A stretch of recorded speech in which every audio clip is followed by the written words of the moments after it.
Your brain processes visual information at 60 bits per second. A single conscious thought consumes 20 watts of energy, roughly the same as a dim light bulb. Your grandfather's brain, operating with decades of synaptic optimization and uninterrupted by the ping of a notification, did more with less. Here's what that means for the screen in front of you. The Baltimore longitudinal study of aging has followed thousands of brains for decades, tracking how they change over time. The data shows something unsettling. Your hippocampus, the memory center responsible for encoding and retrieving information, is losing volume faster than your grandfather's did at your age. The culprit isn't aging itself. It's the light in your pocket. The constant flickering light of a screen that keeps your nervous system in a low-grade state of alert, activating circuits designed for predators that no longer exist.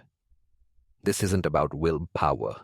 This is about biology. So if you felt that sentence land, if you've ever sensed that your memory is slipping faster than it should, that's worth paying attention to.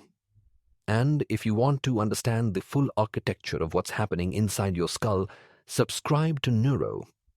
We follow the data deeper into the circuits that shape your experience without your permission. In the comments, drop the word hippocampus if you've noticed your own memory feeling fragmented. I want to see how many of us are tracking the same pattern. You've felt it. You open a document to work and spend 20 minutes on your phone instead, cycling through apps you've already checked. You know the feeling of your own brain fighting you in real time. That sensation isn't laziness. It's a neural mismatch. Your reward circuit, a delicate system of dopamine receptors and synaptic pathways, was calibrated in an environment where survival meant immediate action.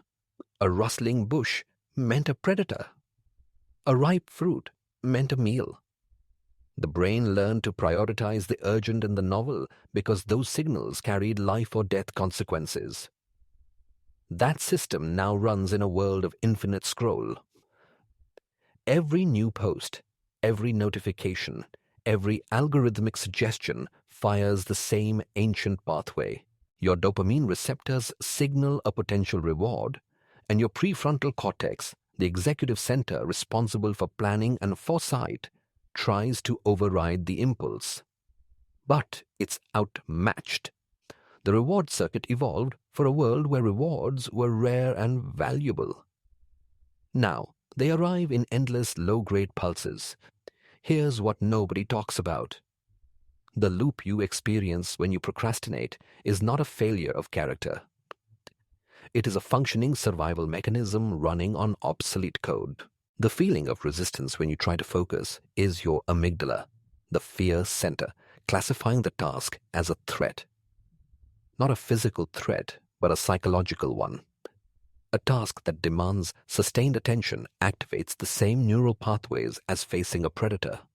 Your brain treats a deadline like a stalking animal. It freezes. It diverts blood flow to the limbic system. It prepares for combat, not composition. This is where the data gets worse.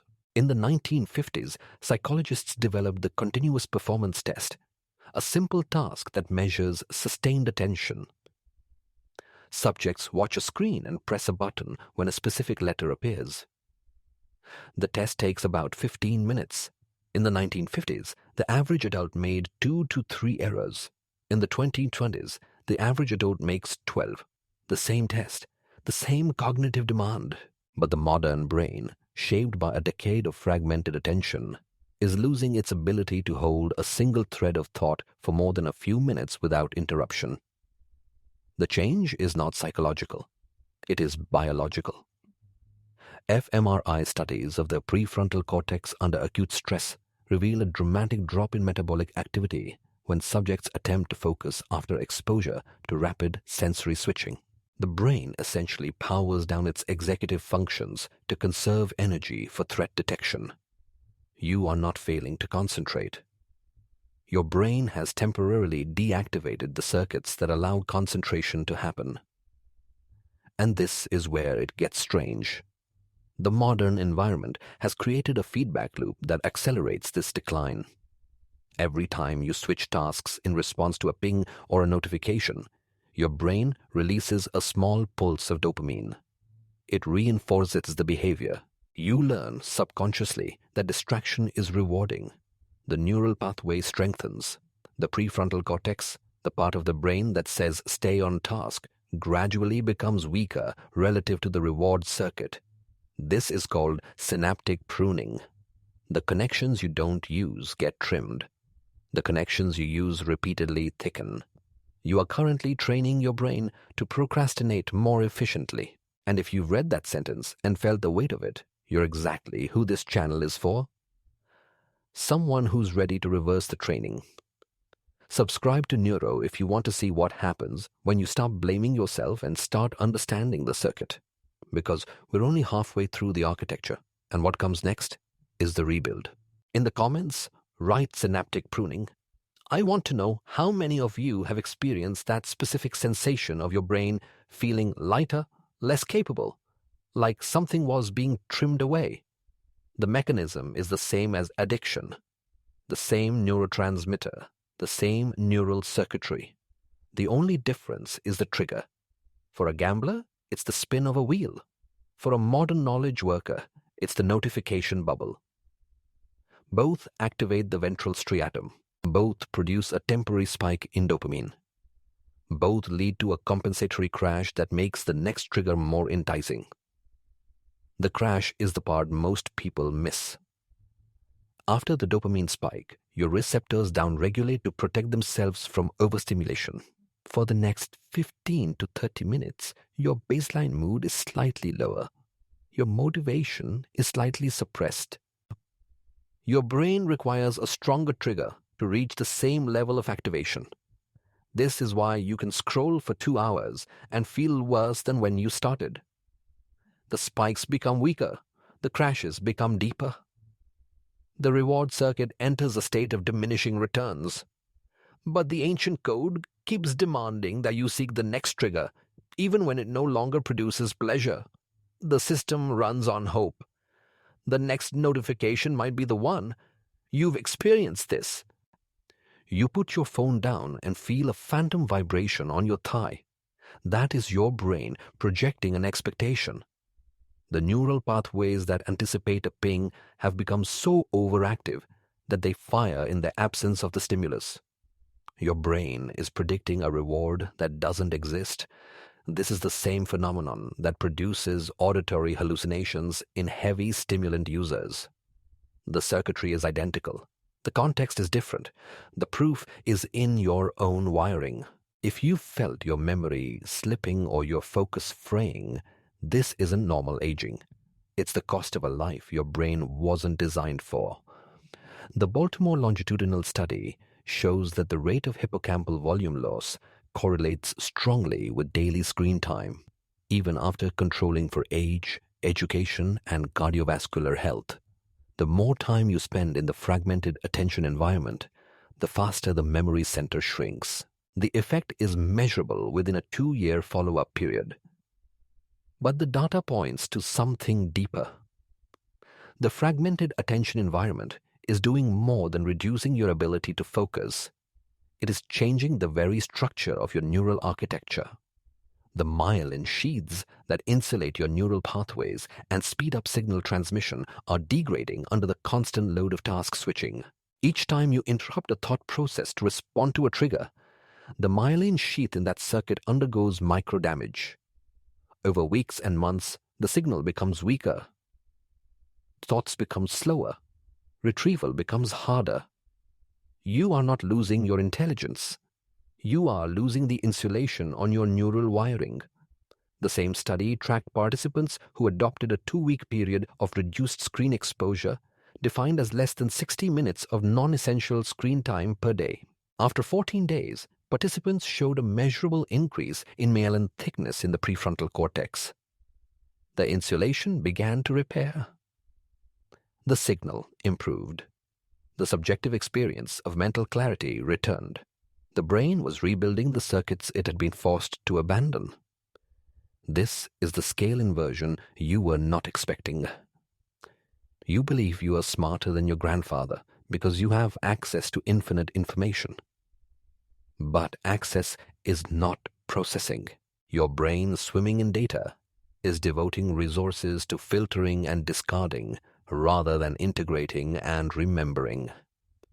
Your grandfather, with a limited information stream, had the cognitive luxury of depth.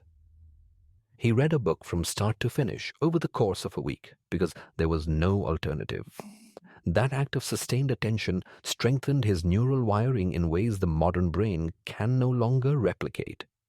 The continuous performance test data tells the story. In the 1950s, the average adult maintained focus for the entirety of the 15-minute test with only a handful of errors. In the 2020s, attention begins to break down within the first 3 minutes. The degradation is not linear. It accelerates. The first interruption leads to a second, and the second leads to a cascade. The brain enters a state of constant task shifting, burning metabolic resources without producing any meaningful output. You've felt this too, the sensation of being busy but not productive, of spending hours on work but having nothing to show for it.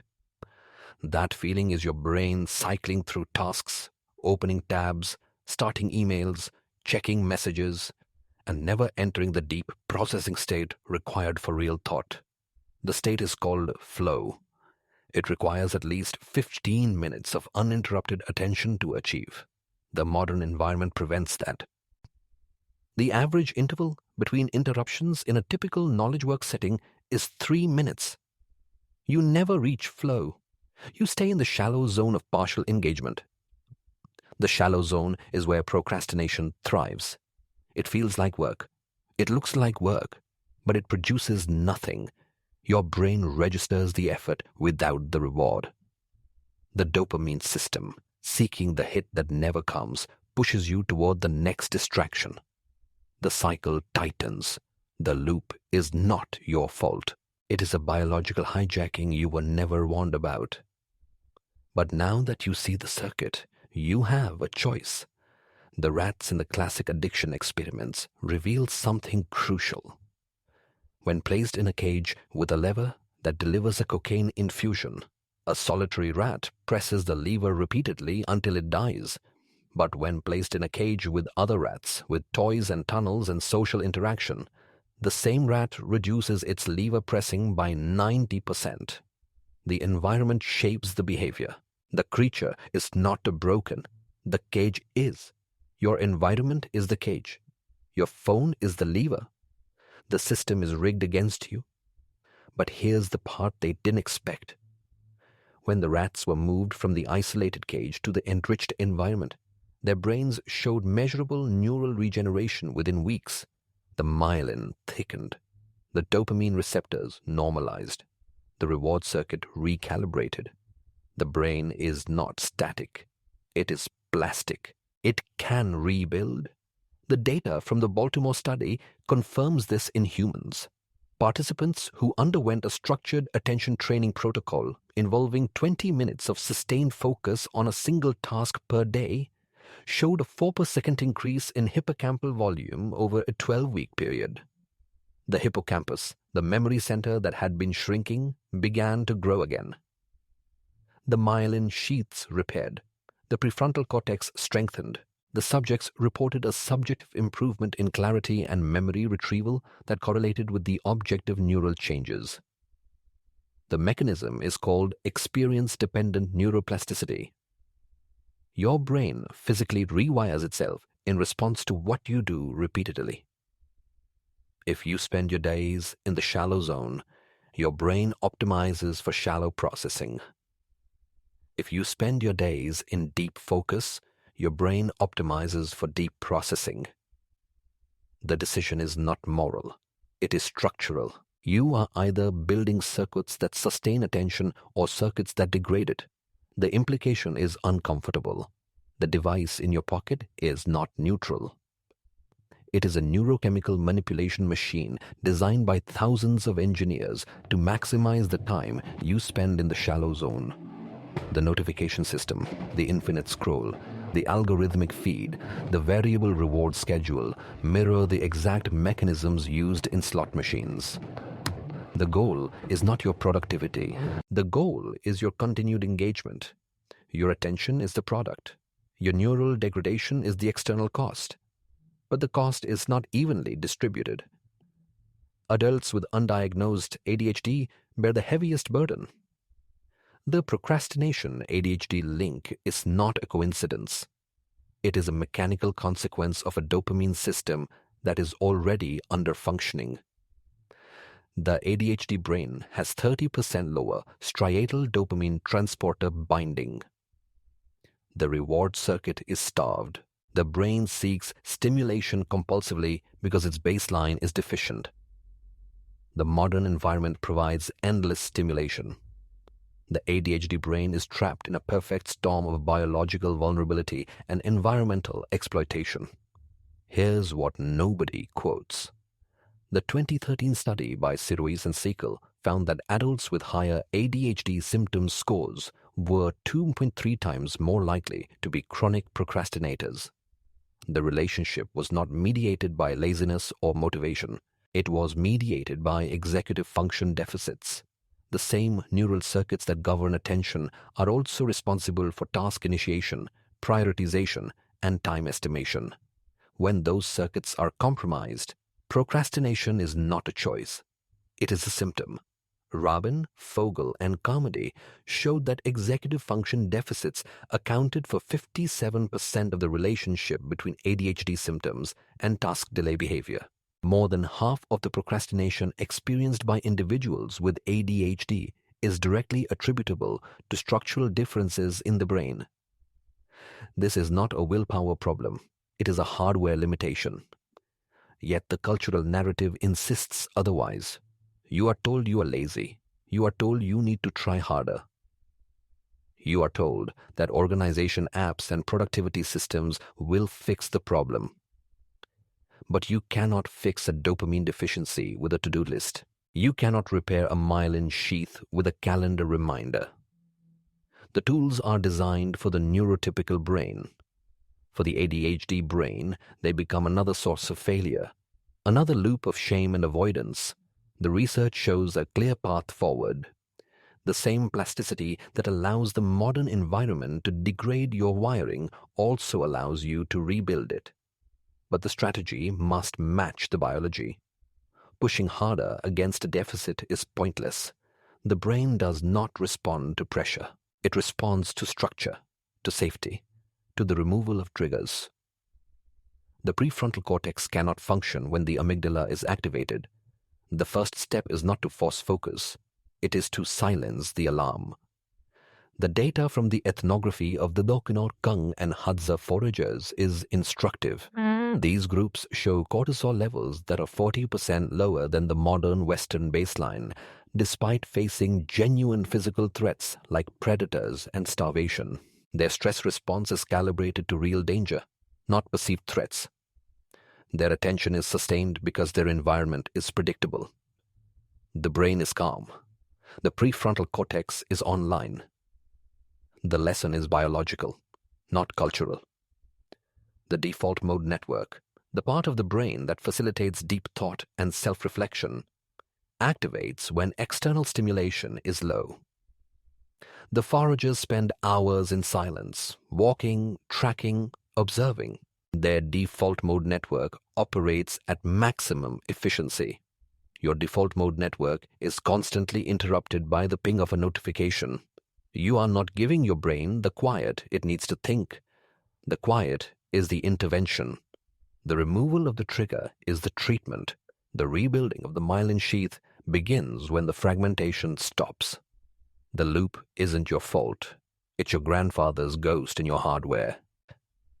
The ancient code that kept him alive is now running in an environment it was never designed for. The predator is gone. The to-do list remains. And your brain, faithful to its programming, treats each task like a threat. The procrastination circuit is not a bug. It is a feature of a system that has not been updated. The update has to come from you. The update has to come from you, not through force, not through shame, through understanding the circuit well enough to step outside it. And if you've stayed with this script all the way to this line, if you haven't checked your phone, haven't opened another tab, that's not an accident. That's your brain starting to rebuild. Subscribe to Neuro now, because this is the moment where the data becomes actionable. We don't stop at naming the problem. We follow the mechanism into the fix. In the comments, write circuit visible. That's the phrase I want to see from everyone who's ready to step outside the loop and rebuild what the environment took. The Baltimore longitudinal study tracked one critical variable that predicts cognitive resilience in old age. It is not AAQ. It is not education level. It is not income. It is the ability to sustain attention on a single task for extended periods without external reward. The subjects who maintained this capacity into their 80s showed hippocampal volumes comparable to individuals 20 years younger. The ones who lost it showed accelerated decline. The difference was not genetic, it was behavioral. The resilient subjects had structured their environments to minimize fragmentation. They read books, not feeds. They engaged in conversations, not comment threads. They built lives that protected their attentional circuits from the constant assault of novelty. They did not resist the modern world by willpower. They outsmarted it by architecture. You can do the same. The first step is not a productivity app. It is a 10-second pause before you reach for the phone. In that pause, the prefrontal cortex makes its case. The urge to check the notification is a conditioned response. It peaks at 30 seconds and then begins to fade. If you can hold the pause, the circuit weakens. Each pause is a resistance exercise for the myelin sheath. Each moment of sustained focus rebuilds the insulation on the neural pathway. The neuroplasticity is on your side.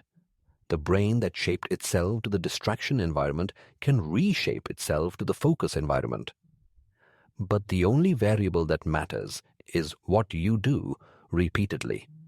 The update is not a single decision. It is a reconfiguration of the default mode, one pause at a time. The technology is not the enemy. The unawareness is. The device in your pocket is a tool that became a trap because you never saw the circuit. Now you do. The grandfather who read a book from start to finish was not smarter. He was less interrupted. His brain was not superior. It was better protected. You can offer your brain the same protection. The quiet, the sustained attention, the deep processing state. These are not luxuries. They are biological requirements for the system to function as designed. The loop closes here, not with a prescription, not with a promise, with the single fact that the brain you have right now, slower than you remember, more fragmented than you want, is not broken. It is adapting to a cage you did not build. The adaptation can be reversed. The insulation can regrow. The focus can return. The shadow of the predator can fade. The circuit is visible now. That is the only advantage you need.